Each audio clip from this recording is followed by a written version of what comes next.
बिस्मिल्लाहिर्रहमानिर्रहीम। अस्सलामु अलैकुम। हजरत इस्राईल अलैहिस्सलाम का वाक़या मौत एक बहुत अहम और इबरतनाक वाक़या है जो इस्लामी तारीख और रवायात में बहुत ज़्यादा जिक्र किया गया है। हजरत इस्राईल अलैहिस्सलाम को मलकल मौत यानी मौत का फरिश्ता कहा जाता है और उनका काम अल्लाह ताला के हुक्म से जानदारों की रूहें कब्ज़ करना है।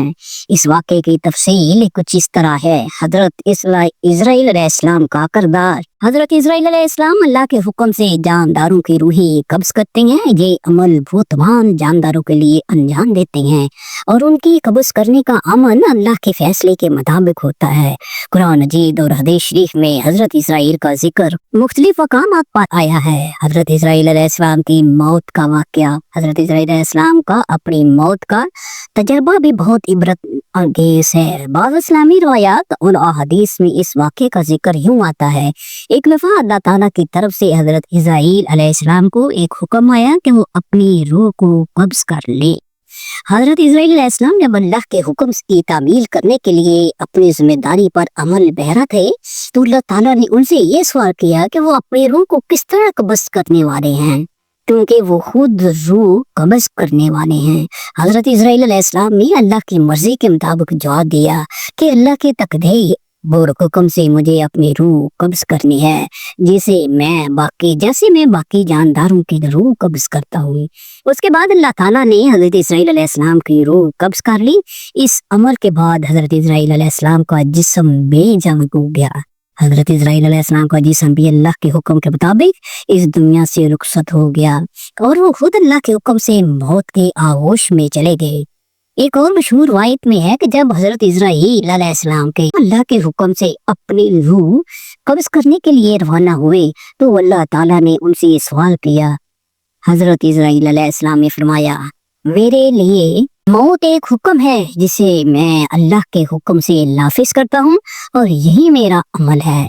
उसके बाद अल्लाह ताला ने हजरत इस्राईल की रूह कब्ज़ कर ली और उनके जिस्म की जिंदगी का खात्मा हो गया। मौत का गैरत और तकदीर। हजरत इस्राईल अलैहिस्सलाम की मौत का वाक़या इस बात को साबित करता है कि मौत का फैसला सिर्फ अल्लाह के हाथ में है और कोई भी जानदार या फरिश्ता इससे बच नहीं सकता।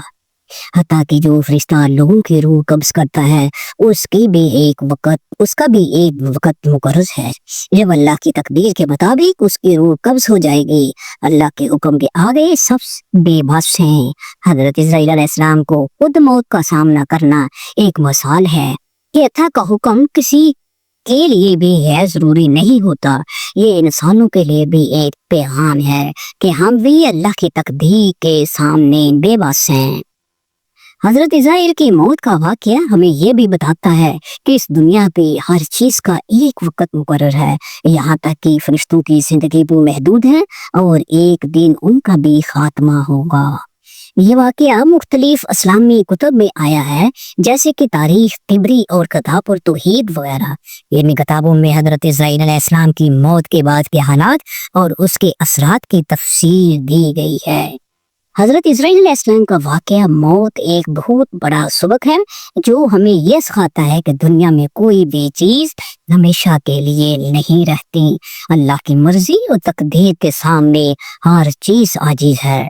हजरत इस्राईल अलैहिस्सलाम की मौत भी इसी हकीकत की निशानदही करती है कि मौत का फैसले का इख्तियार सिर्फ अल्लाह के पास है और कोई भी उससे बच नहीं सकता।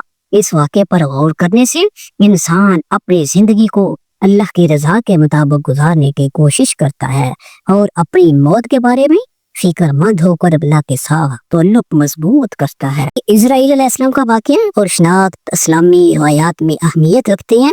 हजरत इस्राईल अलैहिस्सलाम को अल्लाह ताला ने मौत का फरिश्ता मुकर्रर किया था, यानी उनका काम जानदारों की रूहें कब्ज़ करना है। ये वाक़या हजरत सुलेमान अलैहिस्सलाम के दौर का है। हजरत सुलेमान अलैहिस्सलाम को अल्लाह ताला ने ऐसे सल्तनत अता की थी कि जिस पर इंसानों, जिन्नात, हवाओं और दीगर मखलूक़ात का कंट्रोल था। एक दिन हजरत सुलेमान अलैहिस्सलाम अपने दरबार में बैठे हुए थे और उनके पास से एक शख्स भी मौजूद था। अचानक दरबार में हजरत इस्राईल अलैहिस्सलाम तशरीफ लाए और उन्होंने को बड़ी गौर से देखा। उस आदमी ने हजरत इस्राईल अलैहिस्सलाम की नजरें महसूस की और वो घबरा गया। جب حضرت اسرائیل علیہ السلام دربار سے چلے گئے تو وہ شخص حضرت سلیمان علیہ السلام سے کہنے لگا، اے اللہ کے نبی، میں نے دیکھا کہ حضرت اسرائیل مجھے بڑے عجیب لہجوں سے دیکھ رہے تھے، مجھے ایسا محسوس ہو رہا ہے کہ وہ میری روح قبض کرنے والے ہیں۔ میں آپ سے درخواست کرتا ہوں کہ آپ ہوا کو حکم دیں کہ مجھے یہاں سے دور کسی اور جگہ پہنچا دے تاکہ میں اپنی جان بچا سکوں۔ حضرت سلیمان علیہ السلام نے اس کی درخواست قبول کرتے ہوئے ہوا کو حکم دیا کہ اسے ہندوستان کے کسی دور دراز مقام پر لے جا کر چھوڑ دے۔ کچھ وقت گزرا، حضرت اسرائیل علیہ السلام دوبارہ حضرت سلیمان علیہ السلام کے دربار میں تشریف لائے تو حضرت سلیمان علیہ السلام نے اسے پوچھا، اے اسرائیل، تم نے اس آدمی کو اس قدر غور سے کیوں دیکھا تھا؟ حضرت اسرائیل علیہ السلام نے جواب دیا، اے اللہ کے نبی، مجھے اللہ تعالیٰ نے حکم دیا تھا کہ میں اس شخص کی روح ہندوستان میں قبض کروں، لیکن جب میں نے اسے اپنے آپ کے دربار میں دیکھا تو مجھے حیرت ہوئی کہ یہ یہاں کیسے موجود ہے، لیکن جب میں وہاں پہنچا تو وہ شخص وہی موجود تھا اور میں نے اللہ کے حکم سے اس کی روح قبض کر لی۔ اس واقعے سے ہمیں یہ سبق ملتا ہے کہ موت کا وقت اور جگہ پہلے ہے اور کوئی انسان اپنی تقدیر سے فرار نہیں ہو سکتا۔ انسان جتنا بھی کوشش کر لے وہ اللہ کی لکھی ہوئی تقدیر سے بچ نہیں سکتا، اس لیے ہر وقت اللہ کی رضا میں راضی رہنا چاہیے اور نیک اعمال کرنے چاہیے تاکہ جب موت آئے تو ہم اچھے حال میں دنیا سے جائیں۔